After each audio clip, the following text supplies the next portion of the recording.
BJP party senior leader advocate Krishnakant గారు. అందరికీ నమస్కారం. ముందుగా అడ్వకేట్ గారితో మాట్లాడదాం. కృష్ణకాంత్ గారు, ఏం జరగబోతోంది అంటే ఇప్పుడు ప్రస్తుతం అయితే 15 రోజులకు 15వ తేదీకి దీనికి సంబంధించి అప్పటికి కోర్టు దీనికి సంబంధించినటువంటి పోస్ట్ పోన్ చేయండి అని అడిగితే 3వ తారీఖు వరకు పర్మిషన్ ఇచ్చింది కోర్టు.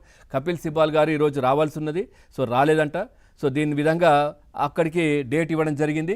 సో దీంట్లో ఏం జరగబోతోంది? ఇప్పుడు సునీల్ నాయక్ మీరు కస్టడీకి మీరు పోలీసులకు సహకరించి మీరు లొంగిపోతే బెటర్ అన్నట్టుగా కూడా కోర్టు మాట్లాడుతున్నటువంటి పరిస్థితులు, మీ అబ్జర్వేషన్ ఏంటి సార్ దీనికి సంబంధించి?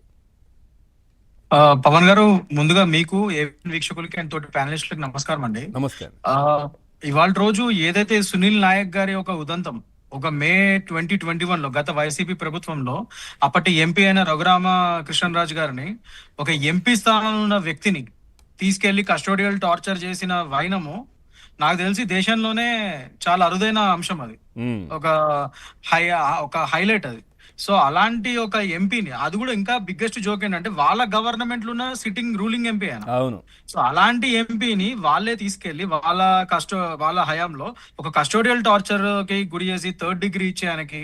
సో దాని పరంగా ఇవాళ రోజు ఆ భయంకరమైన నేరాప నిందలను ఎదుర్కొంటున్న సునీల్ కుమార్ నాయక్ గారు, ఎవరైతే బీహార్ క్యాడర్ కి సంబంధించిన ఐపీఎస్ ఆఫీసర్ ఉన్నారో, అప్పుడు ఆయన డిఐజీ ఆఫ్ సిఐడి, అప్పుడు వైసీపీ గవర్నమెంట్ లో డిఐజీ ఆఫ్ సిఐడి కింద ఆయన యొక్క వృత్తి ధర్మాన్ని నిర్వర్తిస్తున్నారు ఆయన.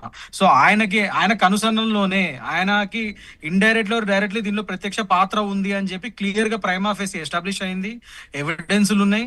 ఇవి చూసే ఇవాళ రోజు గౌరవనీయ న్యాయమూర్తి వై లక్ష్మణ్ రావు గారు, ఆనరబుల్ హైకోర్టు జడ్జ్ ఆంధ్రప్రదేశ్ కి, ఆయన క్లియర్ గా చెప్పారు, the case looks very grim, the allegations looks very grim. అంటే చాలా చాలా సీరియస్ ఎలిగేషన్స్ ఎదుర్కొంటున్నారు ఈయన ఒక డిఐజీసీ ఆఫ్ సిఐడి స్థానం నుండి డైరెక్ట్లీ ఆర్ ఇండైరెక్ట్లీ ఈయనకి కస్టోడియల్ టార్చర్ లో డైరెక్ట్ ఆర్ ఇండైరెక్ట్లీ సంబంధాలు ఉన్నాయని క్లియర్ గా తెలుస్తుంది ఇందులో.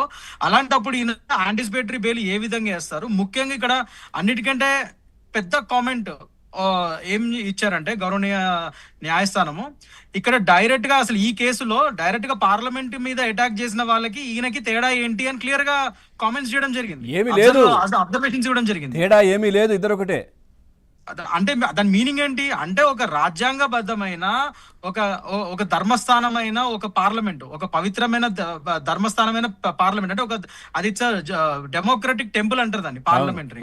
సో అలాంటి డెమోక్రటిక్ టెంపుల్ మీద అటాక్ చేసినది, ప్లస్ అలాంటి డెమోక్రసీ ద్వారా ఎన్నిక కాబడిన ఒక MP, member of parliament, Lok Sabha MP, ఆయన కూడా అలాంటి టార్చర్ కి కాబడితే ఈ రెండు ఒకటే. ఎందుకంటే దీని రెండు మీనింగ్ ఏంటి? డెమోక్రసీ మీద అటాక్ చేశారు, మీరు రాజ్యాంగం మీద అటాక్ చేశారు. క్లియర్ గా ఈ రెండింటికి పెద్ద తేడా లేదు, వ్యత్యాసం లేదు. మీరు రాజ్యాంగం మీద క్లియర్ గా, రాజ్యాంగం మీద అటాక్ అని చెప్పి క్లియర్ గా పరిగణించబడుతుంది. భారత సార్వభౌమాధికారం పైన దాడి. ఎగ్జాక్ట్లీ. సో ఇంత గ్రిమ్ ఎలిగేషన్స్, అంటే ఇంత సీరియస్ ఎలిగేషన్స్ ఉన్నప్పుడు మీరు యాంటిసిపేటరీ బెయిల్ ఏ విధంగా అప్లై చేశారు? అసలు యాంటిసిపేటరీ బెయిల్ అంటే ఈ బెయిల్ మాక్సిమం ఇది ఈ అప్లికేషన్ డిస్మిస్ అయ్యే ఛాన్సెస్ ఎక్కువ ఉన్నాయి, ఇవి వీగిపోయే ఛాన్సెస్ ఎక్కువ ఉన్నాయి. సో అందుకని మరొకసారి ఆలోచించుకొని నా అడ్వైజరీ ఏంటంటే, మీరు లొంగిపోయి మీరు బెయిల్ అప్లై చేసుకోండి. దీనికి ముందస్తు బెయిల్ ఇచ్చే ఛాన్సెస్ చాలా తక్కువ అని చెప్పేశారు గౌరవనీయ న్యాయమూర్తి వై లక్ష్మణ్ రావు గారు.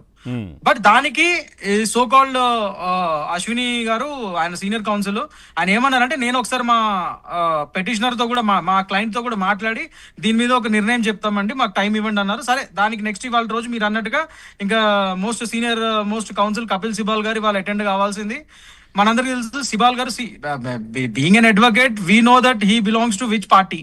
ఆయన ఒక పార్టీకి ఓరియంటెడ్ ఉంటారు, దట్స్ ఓకే. బట్ వృత్తి వేరు ప్రవృత్తి వేరు అన్నట్టుగా అడ్వకేట్ గా ఎవరి కేసులను తీసుకునే హక్కు ఆయనకు ఉంది. సో ఆయన కేసులు తీసుకున్నారు. Of course is a very senior most lawyer, advocate. ఆయన ఫీజుల గురించి అయితే ఇక్కడ నేను కామెంట్ చేయదలుచుకోలేదు, because advocates fee is decided by the advocate himself. So నేను దాని మీద కామెంట్ చేయలేను. ఆయన మనం కూడా కన్ఫర్మ్ కాదు 30 లక్షలు తీసుకుంటారని, సో నేను దాని మీద కామెంట్ చేయలేను. బట్ సేయింగ్ దాట్ ఆయన కేసు తీసుకున్నారంటేనే దీని యొక్క తీవ్రత అర్థమవుతుందని మాత్రం మనం చెప్పగలుగుతాం. అది మాత్రం నేను చెప్పగలుగుతా. ఆయన ఎందుకు తీసుకున్నారు? ఆయన తీసుకున్నారు అంటే, ఒక కపిల్ సిబాల్ లాంటి ఒక వ్యక్తిది ఆయన అపాయింట్మెంట్ తీసుకోవడమే కష్టము. బీయింగ్ అన్ అడ్వకేట్ నాకు కూడా తెలుసు, మాది అంతా సిస్టమ్ ఎలా నడుస్తుందో. ఆయన అపాయింట్మెంట్ కూడా అంత ఈజీగా దొరకదు. ఆయన స్వయంగా వచ్చి ఆర్గ్యుమెంట్స్ కౌన్సిల్ కింద ఆయన తీసుకున్నారు అంటే మీకు ఎలాంటి సపోర్ట్స్ ఉన్నాయి మీకు అన్నది కూడా మన ఇక్కడ జనాలు ఆలోచిస్తున్నారు కదా. సో ఆ విధంగా అయితే ఆలోచనలు వెళ్తాయి, అది తప్పలేదు. కానీ సేయింగ్ దట్ ఈ రాజ్యాంగంలో any advocate can take up anyone's case. So ఆ విధంగా కపిల్ సిబాల్ గారు రావాల్సింది. సో దానికి టైం కోరారు. సో నెక్స్ట్ వేచి చూడాలి ఏమవుతుందో. బట్ నా ఒపీనియన్ ప్రకారం 99.99% ఈ యాంటిసిపేటరీ బెయిల్ అప్లికేషన్ డిస్మిస్ అయిపోతుందని నా నమ్మకం కూడా. ఎంత పెద్ద లాయర్ గారు వచ్చి వాదించినా కూడా ఛాన్సెస్ చాలా తక్కువ ఉన్నాయి ఇక్కడ ఆయనకు వచ్చే విధంగా. సునీల్ కుమార్ నాయక్ గౌతమ్ గారు మీ కామెంట్స్ ఏంటంటే దీంట్లో చాలా పెద్ద విషయం, కోర్టు కూడా అంత సీరియస్గా చెప్పింది. ఇందాక కృష్ణకాంత్ గారు చెప్పినట్టుగా